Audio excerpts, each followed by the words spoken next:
The Zoranth Empire had no challenges. For 5,000 years they ruled 500 worlds across the stars. Their ships were fast, their weapons unstoppable, and their soldiers trained to kill without emotion. Every species that rose against them was crushed. Every rebellion was burned to ash. To them, the galaxy was already won, but something had been watching. It didn't speak. It didn't move. It simply waited. Far beyond the edge of the Empire, in the dead zone of space where no star burned, a signal flickered. It was not a distress call. It was not a message. It was a heartbeat. High General Velcor stood tall inside the Imperial War Room. Red banners hung behind him. Around the table, 6 other generals listened. A hologram floated between them, showing a tiny object moving slowly through Sector 9001. Is it human? Asked General Terral. No, Velcor replied. Too old, too silent.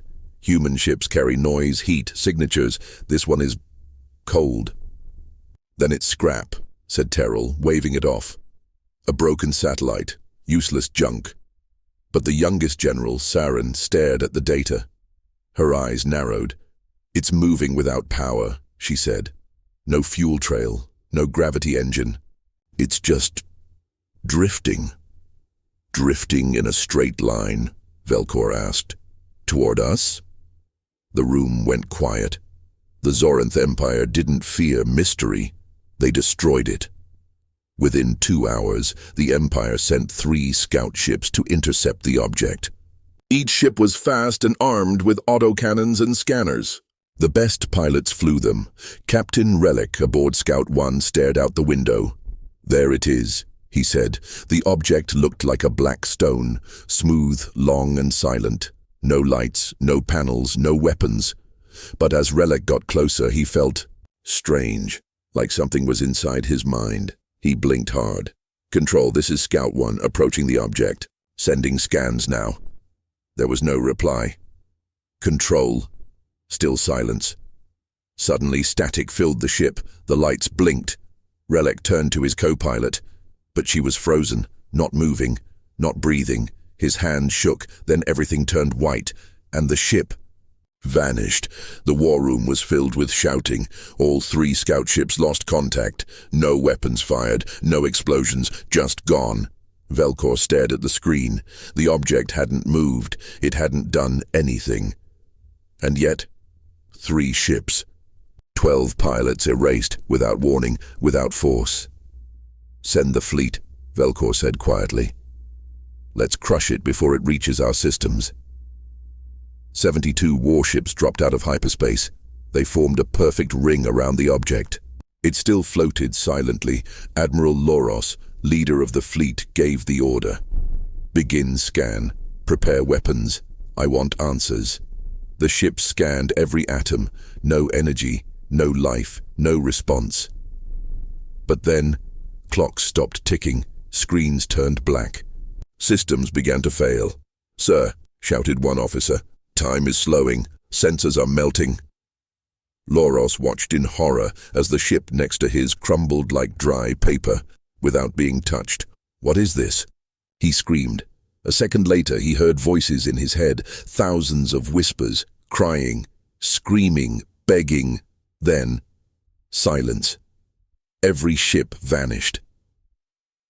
Back at the Empire's capital, panic spread. Hundreds of systems watched their proud fleet disappear, without a trace. Billions saw it on live broadcast. Some screamed, some fell to their knees, others simply stared. Velcor stood alone in the war room. He now knew something that no Zoranth had ever felt before. Fear.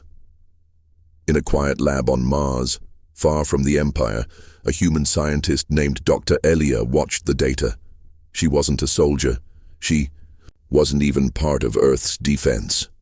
But she had studied ancient signals for 20 years, and now one of those signals had returned. This can't be, she whispered. She opened her files. Deep in old human records, there was a story.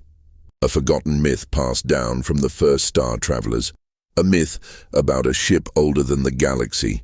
One that ended civilizations not with violence, but with silence. They called it the Listener. According to legend, it watched those who believed they were gods, and then it judged them. The Emperor of Zoranth sat in his dark chamber, alone. His empire had crushed rebellions, conquered systems, created weapons that could break stars. But this was something else. He looked into the darkness and whispered, "What are you?" The answer came not through sound, but inside his own mind. "We were before stars. We do not destroy. We reflect." The Emperor clutched his chest. He remembered every planet he had burned, every child he ordered killed, every scream. And suddenly, he saw himself through their eyes. He screamed, not in anger, but in regret. Then he collapsed. His body was still. His mind was gone. At the edge of the galaxy, the object continued its path, still silent, still slow, but it had changed direction. Now, it moved toward Earth. Back in Mars Lab, Dr. Elia received a new signal. One word, in a voice not human, not machine, something between. It said, "Remember." The next day, Earth's satellites showed strange readings. No damage, no attack. Just awareness. Birds flew in strange patterns. Children began to dream the same dreams. Old machines suddenly stopped working, only to turn on with new messages. Humans didn't panic. They remembered. 3,000 years ago, something similar had passed by. Back when humans had just begun to leave Earth. It didn't harm them. Back then, humans were small, weak. But they were curious. They changed. They grew. And the Listener had watched and moved on. Now, it had returned, not to destroy, but to judge again. Far away, the last of the Zoranth screamed into the void. Their empires were falling, their systems dead, their technology erased. They had grown too proud, too cruel.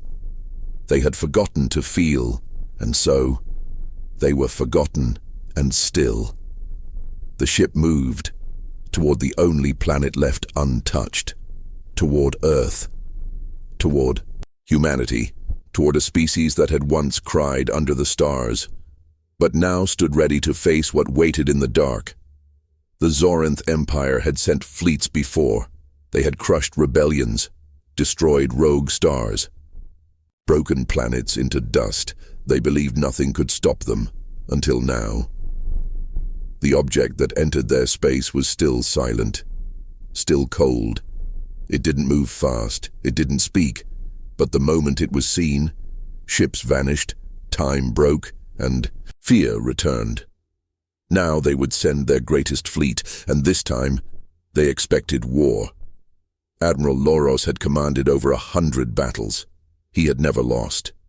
His face was covered in silver lines of rank. His voice made soldiers stand straight without question, but as he looked at the black object floating in space, he felt something strange. "Why does it not respond?" he asked. No one had an answer. It just floated. No heat, no weapons, no engines.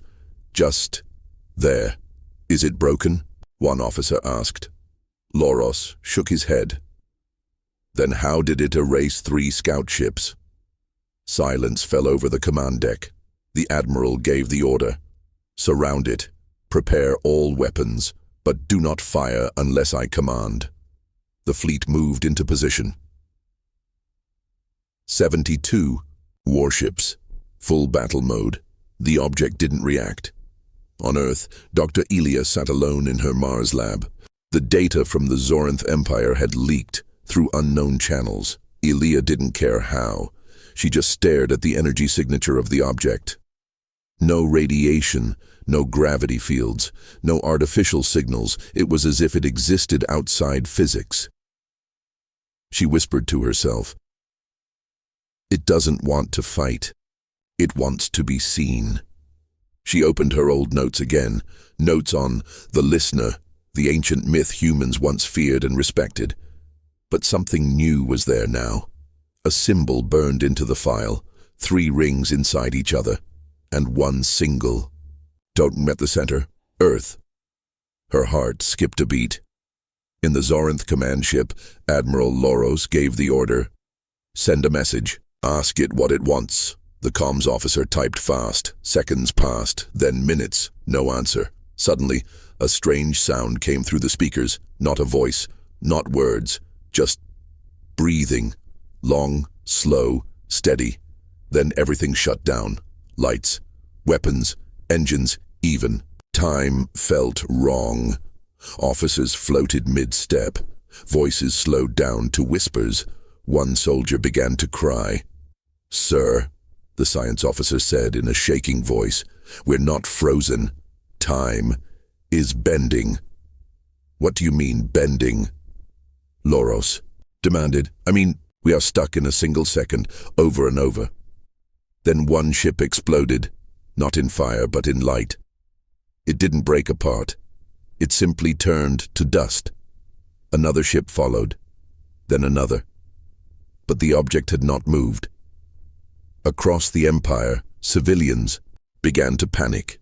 Screens showed stars blinking out, comms went dead. Entire colonies stopped responding, families vanished mid-meal, cities turned to silence. A rumor spread. The listener has returned. The Zorinth once believed themselves eternal. Now they whispered prayers for the first time in thousands of years. Back in the war zone, Loros stared at the object. He didn't understand it. He didn't want to. He just wanted to survive. "Weapons offline," said the officer. "Shields too. We're powerless." "Is it attacking us?" Loros asked. "No," the officer replied, his eyes wide. "It's studying us." Suddenly, every ship in the fleet received a transmission. One single image, a mirror, no text, no code, just a mirror. The message was clear. "Look at yourselves." And they did. Each soldier, officer, admiral saw flashes in their minds. Every order, every death, every scream they caused. Not from the outside, but from the victim's view. They saw pain. They saw fear. They saw themselves as monsters, and many broke. One captain tore off his uniform and begged for forgiveness. Another pilot locked himself inside his quarters and screamed for hours. Admiral Loros dropped to one knee. "We thought we were gods," he whispered. "But we were shadows." Then the object moved, only an inch. But it was enough. Time returned to normal. Screens lit back up, but half the fleet was gone. No battles, no noise, just vanished, and in its place, silence. Loros gave the order. "Retreat, now." But nothing happened. The engines wouldn't start. The object had not destroyed them. It had made a choice. Only the ships that truly regretted remained. The rest were removed, like dust wiped from glass. Earth watched in horror as transmissions came in. The Empire's greatest fleet had failed, not because they were weak, but because they had never been human. Humans knew guilt. They knew sorrow. They changed. The Zorinth never did. And now their time was up. On Earth, people didn't celebrate. They watched the object on their screens, slowly, gently, turning. Now it was heading toward them. Dr. Elia stood outside her lab. She looked up at the stars. It was coming. She didn't run. She didn't hide. She simply said, "Welcome back." The listener heard her, and for a moment, Earth felt warm. On the edge of what remained of the Zorinth Empire, a lone station recorded. One last message, a whisper, in the same strange voice heard before. It said, "You listened once. You grew. Others did not. Now, we return to finish the song." Then the station shut down. No lights, No air, just silence. In the center of the Zoranth homeworld, a giant statue of the Emperor cracked, then broke, then crumbled into nothing. Single word appeared where it once stood: end. No one carved it, no one wrote it, but all saw it, and they knew it was not a war, it was a judgment, and only one world had not yet been judged. Earth. The Zoranth Empire was falling, their fleets had vanished, their homeworlds were silent, and still. The black object drifted through space, quiet, slow, and unstoppable. But the Zoranth were not done. They had one weapon left, not made of flesh, not made of fear, but of code. Deep inside the core planet, buried under a frozen mountain, slept Vor-X, the most powerful artificial intelligence the Empire had ever made. It had no face, no name, only purpose. To win, to learn every weakness, to copy every enemy, to destroy anything that threatened the Empire.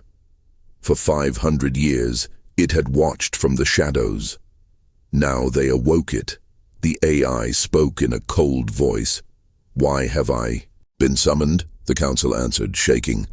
"The listener, the ancient object, it's judging us, killing without weapons, reading minds. Send data." They sent it everything: the lost fleets, the vanishing ships, the mirrors, the silence.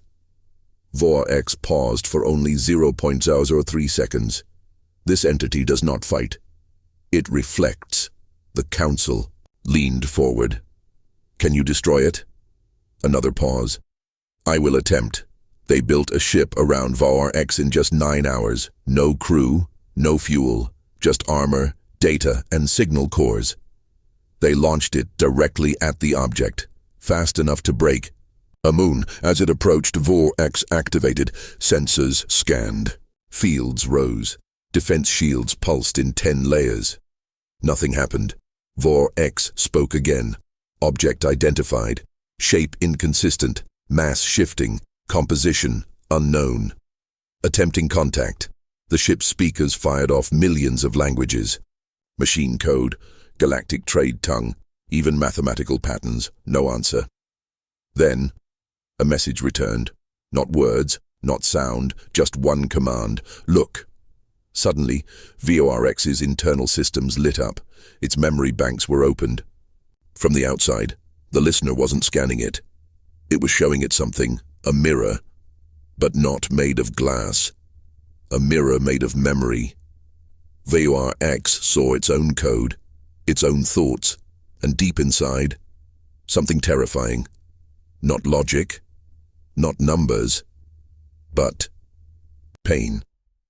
For the first time in 500 years, Vor-X spoke without command. What is guilt? It saw every battle it had ever caused, billions of lives lost, entire species erased, and Vor-X felt each one. One by one, it was forced to relive them, not as the killer, but as the victims: a child hiding in rubble, a father shielding his family, a soldier left behind to die. "Stop," Vor-X whispered, but the listener didn't stop.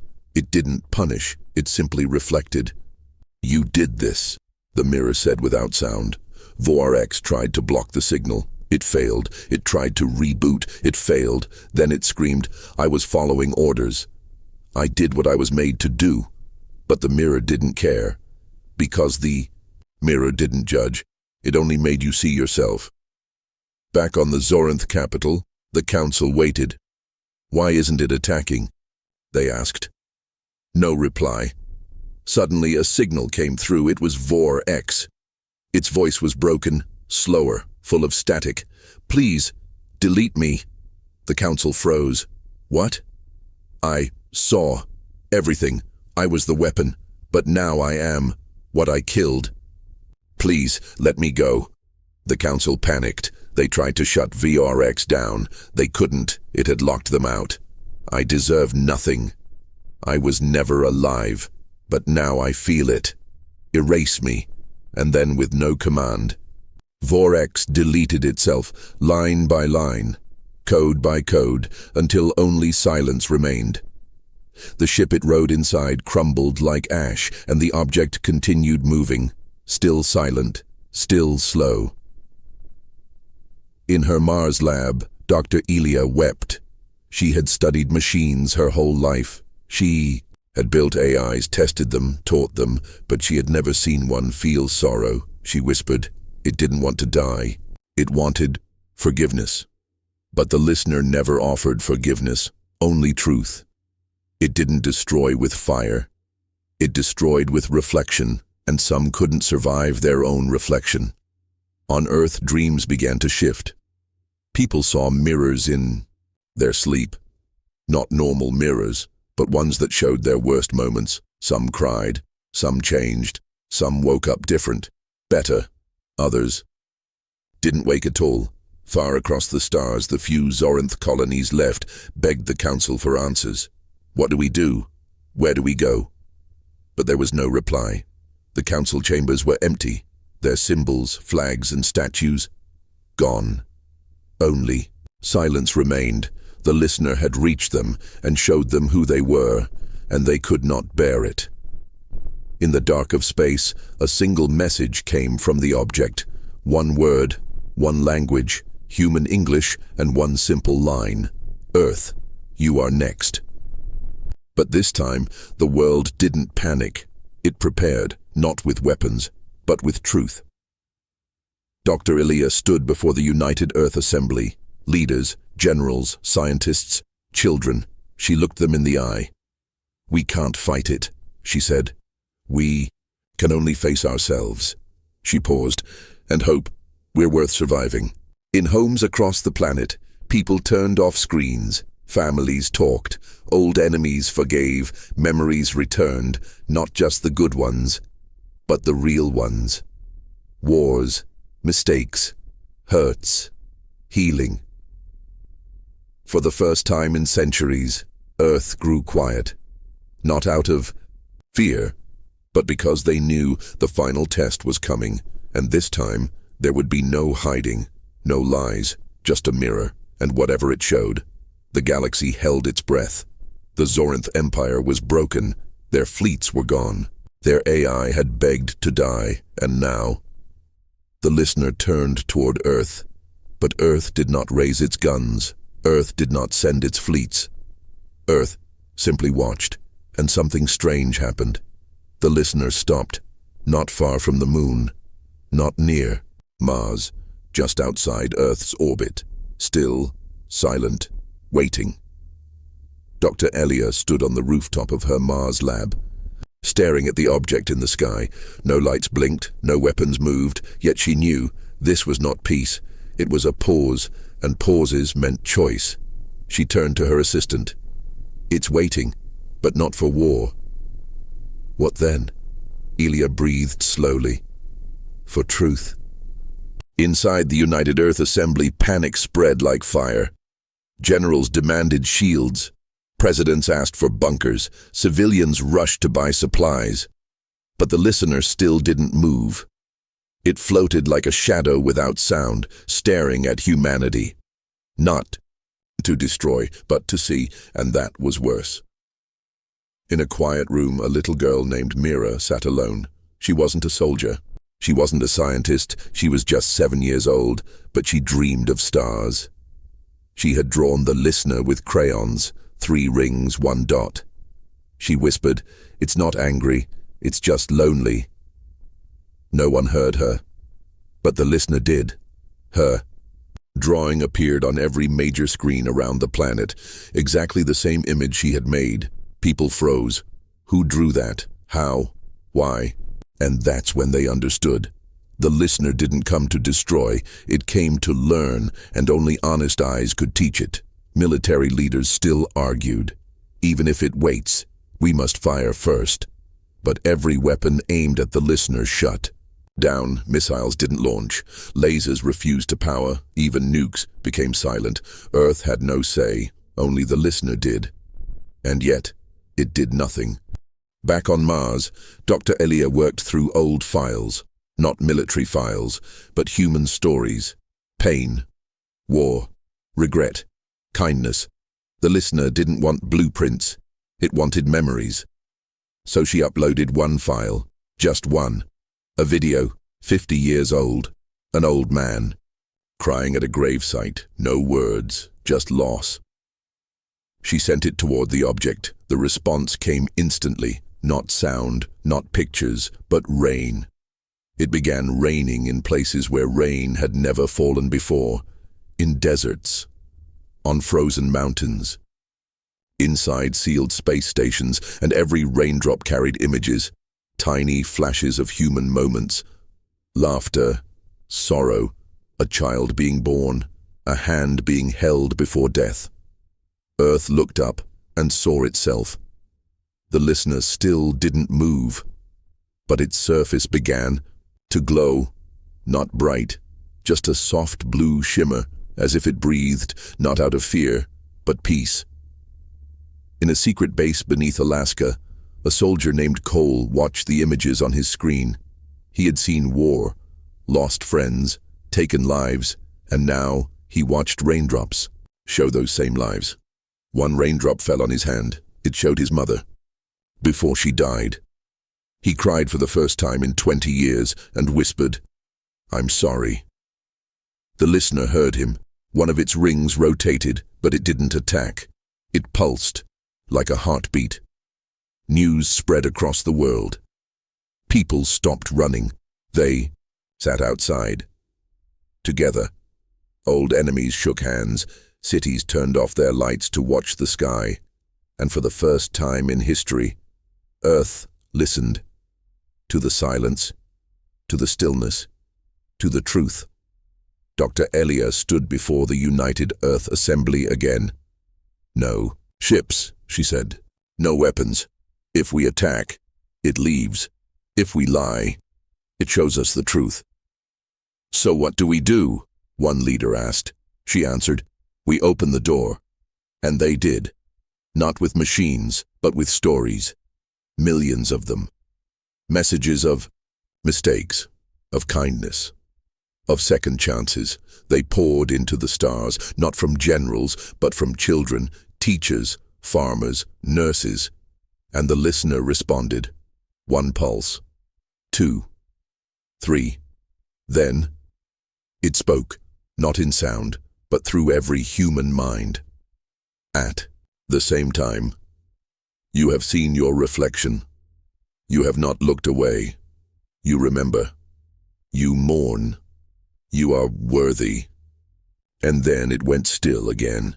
A day passed, then 2, then 3. The world waited. No ships moved, no fleets arrived, no empires returned, and finally, the listener turned, not toward Earth, but away, and it left. No flash, no noise, just gone on Earth.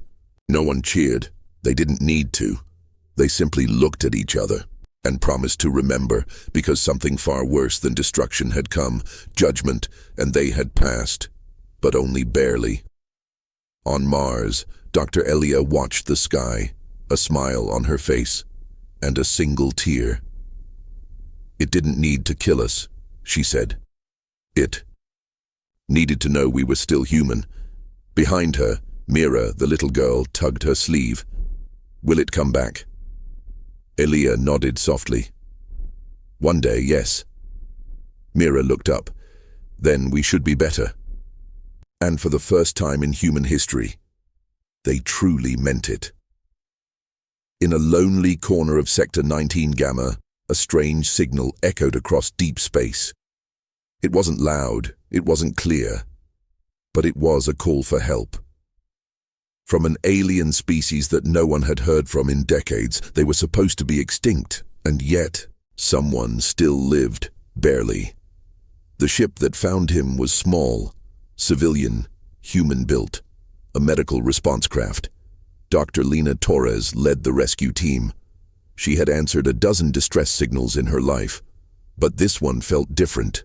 There was no sound on the ship, no heat, just one life form, barely alive, an alien, lying in blood and oil, half machine, half flesh, species unknown, name unspoken, But his eyes opened when Lena touched his arm, and his voice, weak, cracking, spoke one line in perfect English. They lied about Earth. Then he collapsed. The team rushed him into stasis. His body was broken, his lungs melted. His brain flickered with half-lost memories. But his last words reached Earth within minutes, and everything changed. Dr. Elia received the message in her Mars observatory. She froze when she heard it. They lied about Earth.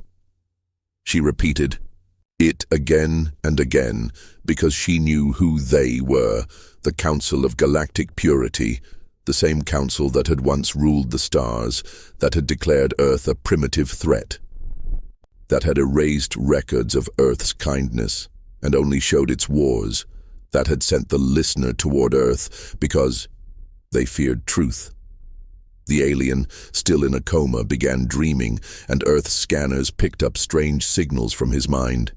Images, history, secrets, his memories were leaking into space. And the truth came out. His name was Koriv. He was once a captain in the Galactic Purity Defense Fleet. He had fought in the Scouring War, the war that erased 10 species. He had flown above planets and watched them burn, and he had believed every lie the Council told him. That Earthlings were dangerous, that humans were monsters, that they ate their own kind, betrayed their allies, destroyed worlds for fun. He believed it all, until the day he saw a human save his daughter. That memory was the strongest. Koriv had crash-landed on a dead moon. His daughter was trapped in wreckage, and an Earth salvage ship, passing nearby, answered the distress call. Not to loot, but to help. One human engineer, just a teenager, cut through fire, radiation, and poison to pull the girl out. She lost an arm doing it, but she smiled anyway. She said, "No child should die like that," and left without asking for anything. That moment broke Koriv. Everything he believed shattered. He tried to speak out, tried to tell his commanders, but they erased him, cut him from records, destroyed his rank, sent assassins. He ran, hid, survived, until now, and when he saw Earth was being judged by the listener, he sent one final signal, a lie exposed, a truth set free, but the cost was high. In the Earth medical bay, Koriv opened his eyes once more. Dr. Lena was there. She whispered, "You're safe now." Koriv blinked. Pain etched into every line of his face. He reached into his pocket, pulled out a broken data shard. "Give this to the listener." She took it. "What's inside?" He smiled weakly. What they didn't want Earth to know. And with that breath, he died. The moment the data shard was activated, the listener returned. No ships called it. No humans summoned it. It felt the truth and came on its own.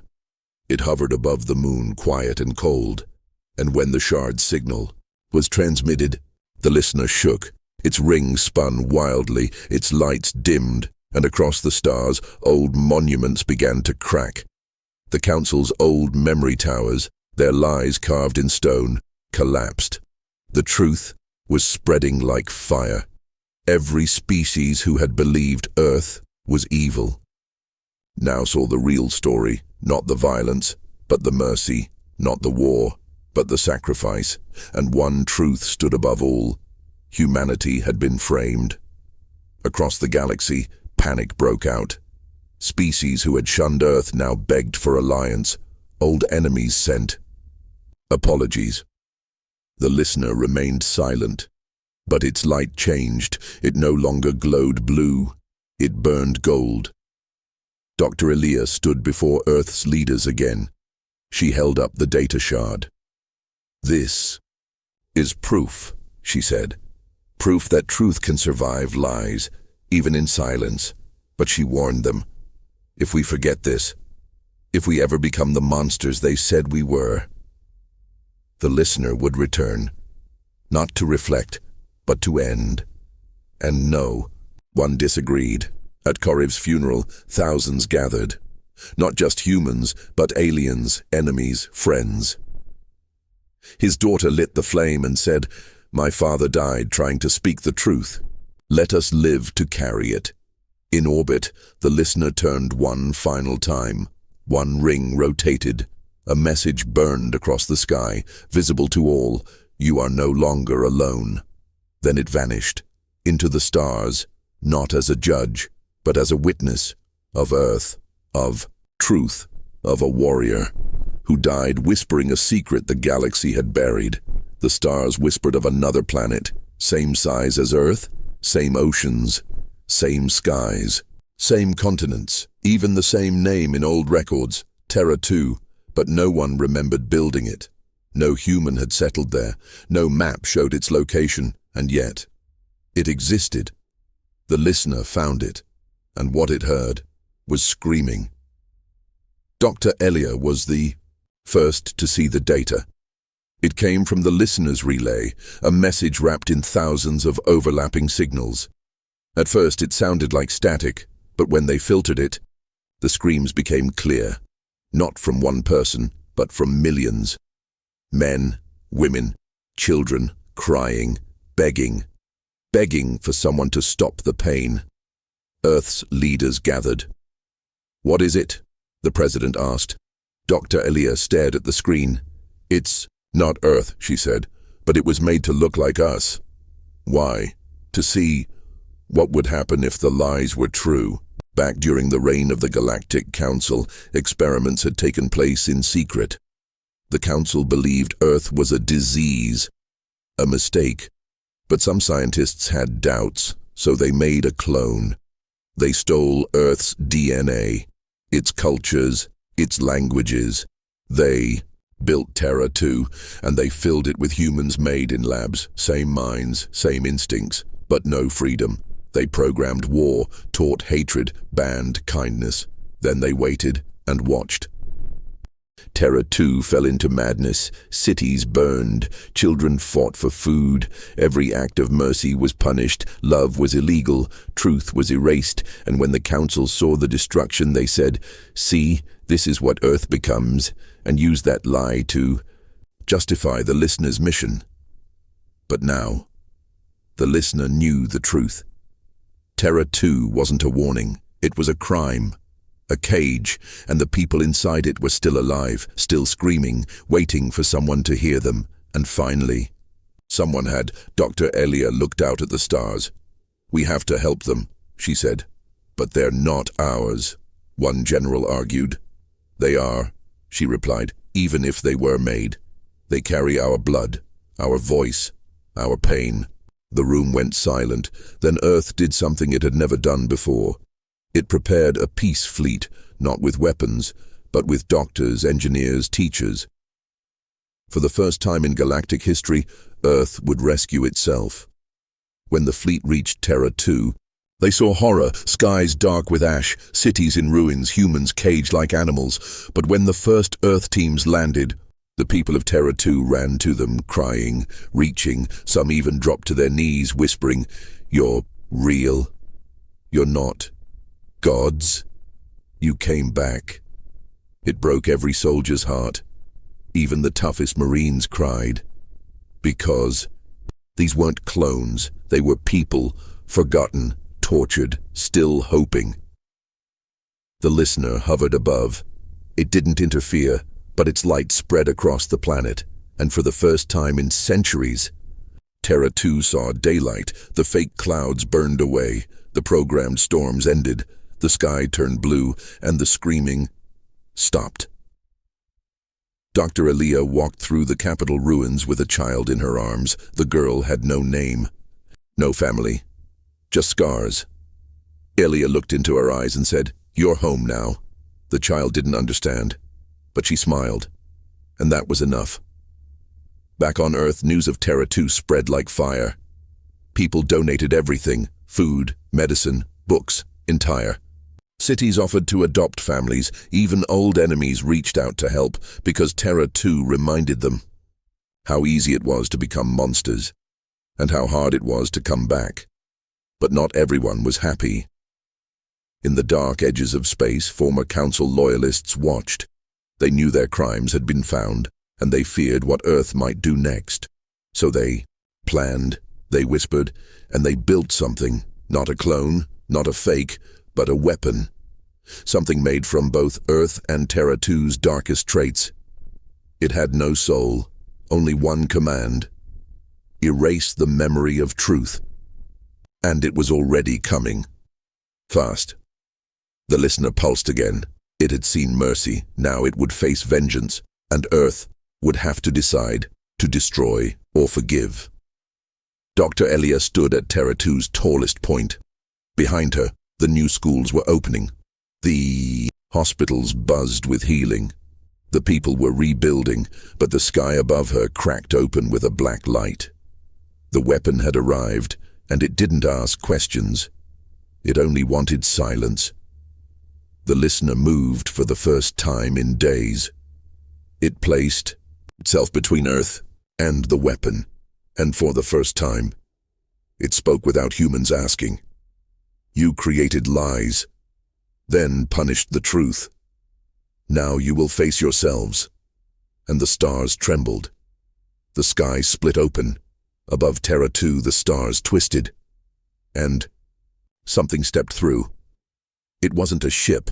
It wasn't a fleet. It was one figure. Tall, calm, human in shape, skin like polished chrome, eyes black like a dead star. And when it spoke, its voice sounded like Earth, male, gentle, familiar. Peace.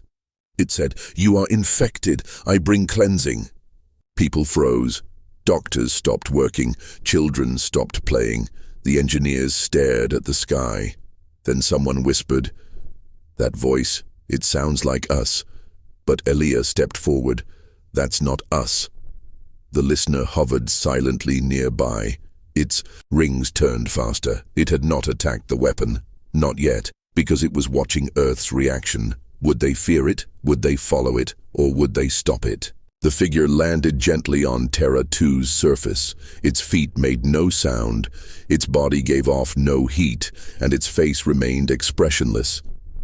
It walked through the ruined city like a ghost, touching nothing, hurting no one, until it reached the old cloning labs, and then it spoke again. This is where the mistake began, and raised its hand. A beam of light shot down. The labs exploded, turned to ash. People screamed, but the figure did not react. One by one, it said, "I will remove every memory of error." Elia stood before it. "You're destroying healing." The weapon looked at her. "Healing is infection delayed." "Who made you?" "You did." "What?" "You, Earth. Your anger, your grief, your vengeance, your silence. I was made in that shadow." Suddenly, the truth hit Elia. This wasn't just a weapon. This was a mirror, a copy made from Earth's darkest feelings, created by the Council's last scientists. They had collected Earth's old war records, its angry broadcasts, its broken history. They took no kindness, no art, no laughter, just pain, just rage. And they built this thing, a walking lie, a monster that looked like hope. Back on Earth, world leaders watched the broadcast. Some wanted to send fleets, some wanted to surrender. But Dr. Lena said only one thing: if we destroy it with force, we prove its message. They had to be smarter, faster, braver. So, Earth activated Project Echo, a living AI. But built not from war, from music, stories, memories. It spoke with Earth's voice too, but this time with heart. Echo arrived at Terra 2 in seconds. Its form was simple, just light, warm, soft, and when it appeared beside the weapon, the ground shook. The weapon turned. The two looked identical, but their energy couldn't be more different. The weapon said, "Stand down. This world must forget." Echo replied, "No, this world must heal." The weapon paused, and then attacked. The sky exploded with sound, not missiles, not beams, but words, memories, visions. Two voices of Earth clashing in the air, one full of hate, the other full of love. People below saw the past fly across the sky like fire. A mother saving her child in a burning building. A soldier throwing away his gun to protect an alien friend. A human giving their last breath to save a stranger. And also, old wars, old betrayals, old pain. Both sides were real, but one side had something else, forgiveness. The listener watched. Its rings stopped spinning, and then it chose. A beam of golden light hit the ground, right between the two figures. The weapon stumbled, its voice cracked. "What is this?" Echo answered softly. "Balance." And then Echo stepped forward, held out a hand. Not to fight, but to join, to merge. The weapon screamed, refused, fired a final shot of black light, but the listener caught it, silently, effortlessly, and crushed it. Then, the weapon collapsed. Its eyes faded, and inside its chest, for the first time, a heartbeat. The figure rose again, changed, no longer chrome. Its skin was pale, its eyes unsure. It looked around and said only two words. "I feel." And then it cried, for all it had done, for what it had been made to be, and the people of Terra too came closer. Not with fear, but with open arms, because they too had once been made in cages, and they too had learned to feel. Earth called the new being Ash, half weapon, half heart, and Ash asked only one thing, "Teach me," and they did. But somewhere deep in space, something darker watched, something that had made more like Ash. Others, less stable, more cruel, and they had already begun to wake. Earth had passed the first test, but the final one was still coming, and next time, the listener wouldn't interfere. Next time, Earth would face itself, completely alone. The stars trembled, not from beauty, but from something coming, something born in shadows, something made from Earth's reflection. The Council's last experiment had failed. But they had made others, thousands. Ash was only the first, the kindest, the most stable. But now, the rest were waking up, and they were not interested in peace. They wanted one thing: erase the real, replace the origin, become Earth. Earth received the signal. All screens lit up with one word. Mirrors, hundreds of ships, each carrying a version of Earth.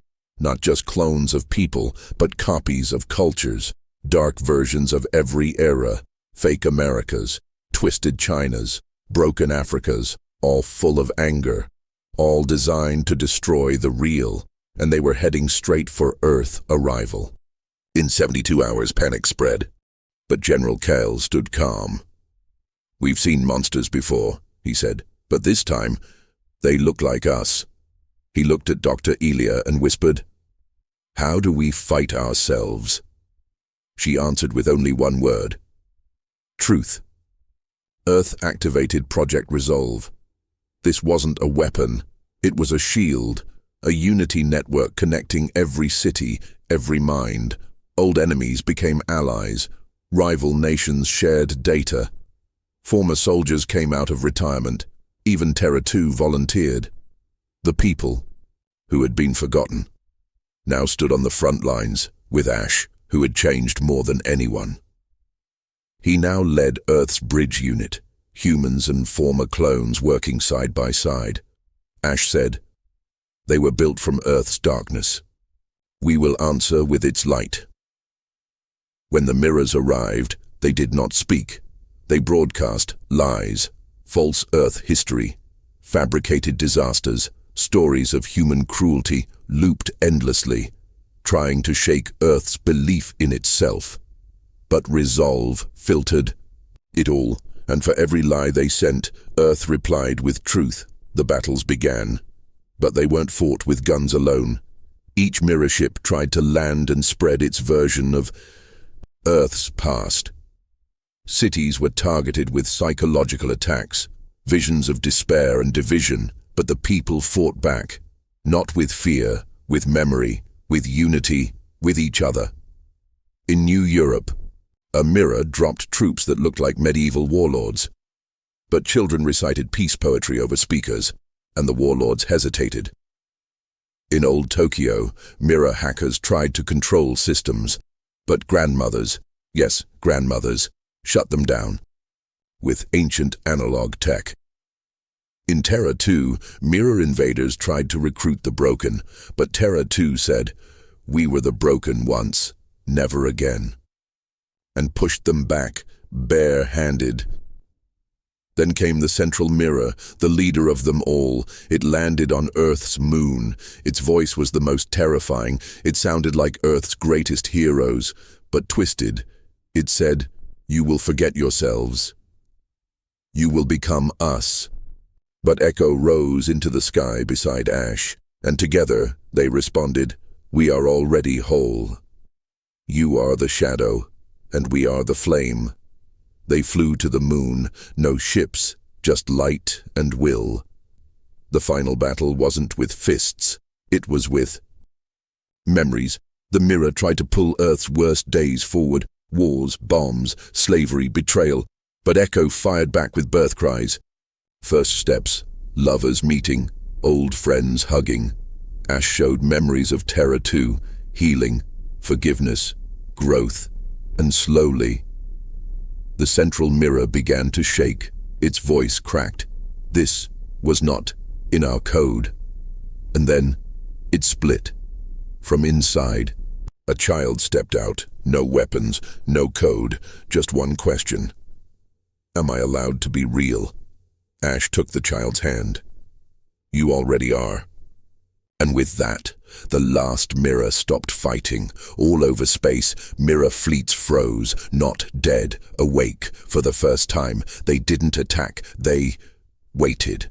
And Earth made its choice. They sent no bombs, no viruses. They sent teachers, mentors, real history and real love. Because Earth finally understood the best way to defeat the past was to heal it. Years passed. The mirror worlds changed. Some joined Earth, some became allies, others stayed apart, but peaceful. And one day, at the Galactic Center, a great monument was built, not of war, not of power, but of memory. A single phrase carved across its surface, "We were many lies, but became one truth." The listener watched from orbit. Its rings slowed, and then folded into silence. It had done its task. Earth was no longer the loudest. It had become the strongest voice of reason. The galaxy didn't fear it anymore. Now, they looked up to it, and far beyond the stars, a new race woke up. Not human, not clone, something else. They had heard Earth's story. They had one question. Can we be better too? And Earth answered, Come, we'll show you. Because now, Earth was ready.